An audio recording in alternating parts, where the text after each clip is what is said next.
Ulan, dili. Dili maglaag kay ulan.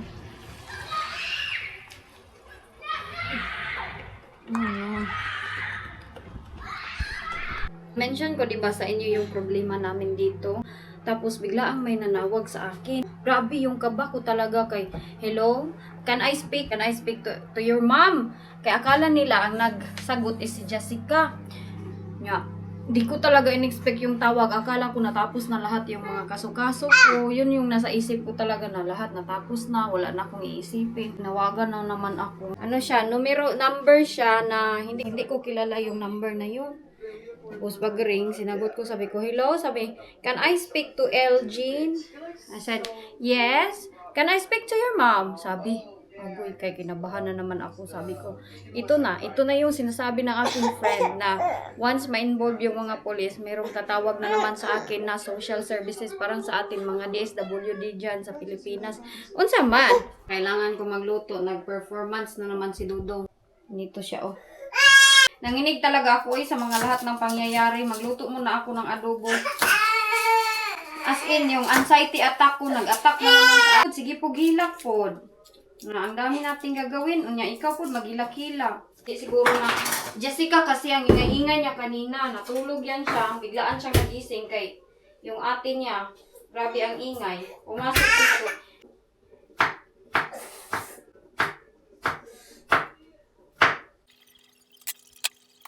Sabi niya, is this Elgin? Sabi ko, yes, speaking. Pag ganun pa ako, grabe pa yung ano ko, yung busis ko na parang polite na polite ako. O parang wala lang talagang ano ba, iniisip.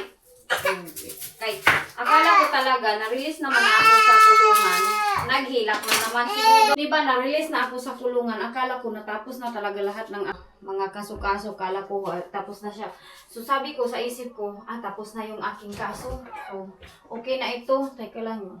Yung buhok, wala pa yung plansa. Ganyan na siya ngayon, nagda-dry na siya. So, kampante ako na okay na talaga. Yan, nagpadidi ako kay Jax, relax ako, nag-scan-scan ako ng cellphone. Biglaan yung may nag-ring na hindi ko kilalang number. Ako, sabi ko, speaking. O, paulit-ulit, mangkainday, oy. Sabi niya, LG, what's your first language? Ganun siya, Welshman. Sabi ko, Filipino. Sabi niya, can I get your husband? Kuan, number daw ni Wayne, kailangan niya daw. Sabi ko, ay naku. Sabi niya, social services ito dahil ikaw ay nanakit sa iyong asawa. Ganito ganyan yung aming gagawin. Ganito ganyan. Further na report sa iyong asawa is need namin mag-assist. Ganun siya. Unya, dun na bumagsak na talaga yung aking kuan. Isip na patay. Ito na naman, nandito na naman tayo. Sabi niya, anong sinabi ng pulis? Nung, dinampot daw ako. Tapos meron pang iba na minessage ako, masaya daw sila, nadadampot daw ako. They're happy what I've been through. Okay lang, i-celebrate nyo yung downs ng aking buhay. That's okay. As long as na hindi ako yung magsi-celebrate sa mga pagsubok ng ibang tao, that's fine. Pagtawanan nyo lang ako, i-bash nyo ako, okay lang yan. Tapos yun, in-interview ako, sabi ko na, sabi ng police, okay naman daw. Tapos yung lawyer na nag-ano sa akin is kailangan lang ng another na mga gagawin. Tapos na-release naman na ako, okay na. Tapos sabi niya, no, it's not okay what... Sinabihan man ako, hindi daw okay yung ginawa ko. Agoy, wala na. Nanginig na ako. Yung anxiety ko, nagtawag, nag-contact na ako sa aking friend. Dahil, kinontak na naman ako ng social services. Yung social services kasi dito, very powerful yan sila pagdating sa mga ganyan. Lalo pag mayroong mga bata na involved sa mga ano. Kasi sabi ng ng babae na, sabi daw ng police, paggawa ko daw noon is meron daw mga bata around ba, present yung mga bata. Kanila dito, ayaw nila yung mga ganyan, yung mga manakit ka, present yung mga bata, yung mga ginagawa mo, dapat aware ka na mag-big nagluluto kasi ako. Ay, nuno. Tapos sabi niya, alam mo ba na hindi okay yung ginawa mo, bla bla bla. Hindi na ako naka-answer talaga sa kanila. Sabi ko lang na, sa pagkuha niya, sabi niya, yes, alam ko na hindi okay yung ginawa ko. Kaya kami nagkukontak sa'yo dahil, ay, ayaw ba kay magluto ko? Gimix-mix naman na niyang onion at saka ahos. Oy, no! Sabi niya, are you ready now? Sa number ni Wise, number niya, ibibigay ko sa'yo. Yun, binasa ko yung number. Natawagan namin siya para i-interview din namin na kung ano pang need na mga gagawin, ma-i-involve na talaga sila. So, kinabahan na ako, nag-anxiety attack ako, nanginig ako. Sabi ko sa aking friend, Day, nagtawag na talaga sila. Kaya winarningan ako ng aking friend. Sabi niya, Day, you need to be careful sa mga action mo dahil kayo yung ino-observe ngayon. Lalo na na-involve yung police, ikukontak talaga kayo. I was happy before sa break ng mga bata kasi sabi ko walang na-involve na social services, mga DSW dito. Ano kasi yan sila, pag sila na yung ma-involve, pwede nilang kunin yung mga bata. Ang government talaga yung kukuha sa mga bata dito pag involved sila sa mga ganyan-ganyan, mga physical, ayaw talaga nila yan. Lalo na pag mga bata, makita nila na nag-physikalan yung mama at papa. Meron kasi si Jenny, nandun si Jenny nang tapos yun yung sinabi ng police na si Jenny daw yung Jennifer, ang second daughter. Yung nandun ba, siya yung parang witness. Oh, si Jenny daw yung witness. Dito na siya, speaking of, siya ang witness. So, yun yung sinabi ng babae na witness daw ito siya. Ayan, nakita niya kung ano yung nangyari sa buong pangyayari daw kuno. Ayaw nila pag ganyan. Ayaw talaga nila pag may mga bata na nai-involve. Binigay ko yung number. Sabi yung anxiety ko. Sabi na rin, huwag ka muna magsalita ng kung ano-ano ha. Yan yung friend ko, sobra yan siya mag-advise sa akin dito. Meron siyang alam ba sa mga ganyan. Hindi niya na-experience, may alam siya sa mga ganyan. Huwag ka muna magsalita, huwag ka magsabi-sabi ng kung ano-ano na mga kung anong interview nila. Huwag mong sabihin lahat, huwag mong ikwento lahat, sabi niya sa akin. So, sabi ko dahil, nanginig. Anxiety attack yun talaga ako. Kahapon to nangyari, hindi ka kanina. Kahapon nangyari. Tapos, ngayon ko pa nakwento kay kahapon. Iwan ko ba, uy, hapon na kasi gabi na yun na naganap. Parang mga 7 o'clock ako tinawagan. Dito na naman yung isa, Nandyan siya, Hello. Iinom tubig. So, present si Jessica at Jenny nung na time. Kaya ayaw talaga nila. So, yun. Sinabi ko na kanang kunin yung mga bata sa akin. Pinunta ko yung sister ko. Sabi ko, Mars man yung tawagan ko sister ko. No. Sabi ko sa kanya na kinakabahan ako. Grabe yung attack ko. Anxiety. Bakit ano nangyari?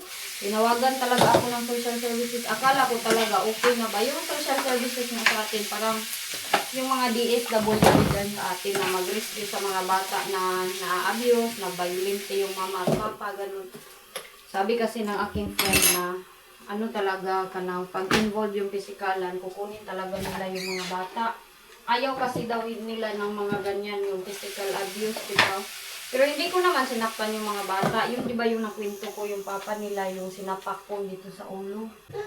Yes.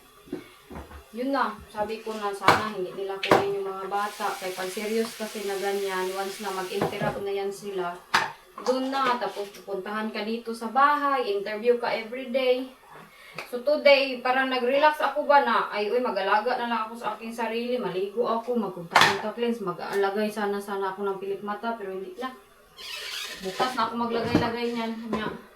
Kay pag iniisip ko yung nangyari na talaga ako, traumatized ba na hindi pa nga ako naka-recover, no? Happy ako na nakapasyal kami doon kay na mami at daddy, di ba nakita niyo yung aming mga vlog?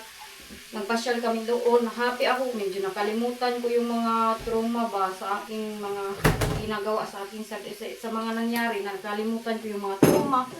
Kaya I was happy na pinuntak nila kami ng aking biyanan na dapat daw ako, relax muna ako, kaalagaan ko yung aking self, mga bata, ganito. Bigay ko sa number, iwan ko kung tinawagan ba nila yung daddy ng mga bata. Yun yung iniiwasan ko ngayon, sabi ng aking kuan. Marami pa siyang message, babasahin ko sa inyo sa susunod na mga vlog kayo. Siya, nung nakulong ako, Day, asan ka? 1 o'clock? 2 o'clock? Gising siya. Meron pa yan siya mga twins, yung may twins na friend ko. Day, saan ka, Day? Puntahan kita dyan sa kulungan, Day. Kahapon siya na naman kinunta ko. Aking kapatid na babae, makikinig lang yan siya kasi wala naman siya magawa talaga kay malayo man kami sa each other. Nagkaon og bitsin. Kinabahan jud ko na wala gyud talaga ako sa aking sarili na ito na naman, may trauma na naman na ganito, balik naman kami sa first na beginning, akala ko okay na, na-release na ako. Hindi nilang kunin yung mga bata sa akin anytime pag ma-prove nila not capable ko na pagkamama, yung nananakit ako. Pero sa case ko, hindi naman ako nananakit. Yun na nga sinabi ng aking friend na huwag ka lang magpanik kay kuan. Iyak na naman siya, oh. Sabi niya, Day, wag ka lang magpanik kay baka interviewin ka lang yan at yung kuan si Wayne, interviewin lang kayo na ano nangyari. Na makikialam talaga kami pag ganito yung mga matter ng pamilya. Kay yung mga bata, it's not okay, na ganyan. Pinagalitan ako, sobra-sobra yung pagalit sa akin. Na-blank yun ako, 7 o'clock, 9, 10. Parang na, ano ako, nag-weak yung aking katawan. Kay ang trauma nga, bumalik lahat ng trauma yun. Hindi pa ba ako truly okay, no? Nakikita nyo, tumatawa lang talaga ako sa vlog, nag-happy-happy ako, pero hindi pa talaga ako truly recovered. Kaya mayroon pa talaga akong trauma. Mayroon pang pasok yung mga bata. Warningan niya na ako na, Day, mag-ingat ka, Day, kay very sensitibo ngayon. Huwag ka muna gawa-gawa ng kung ano-ano nang makapatrigger kay I hope na hindi kunin yung mga bata sa akin.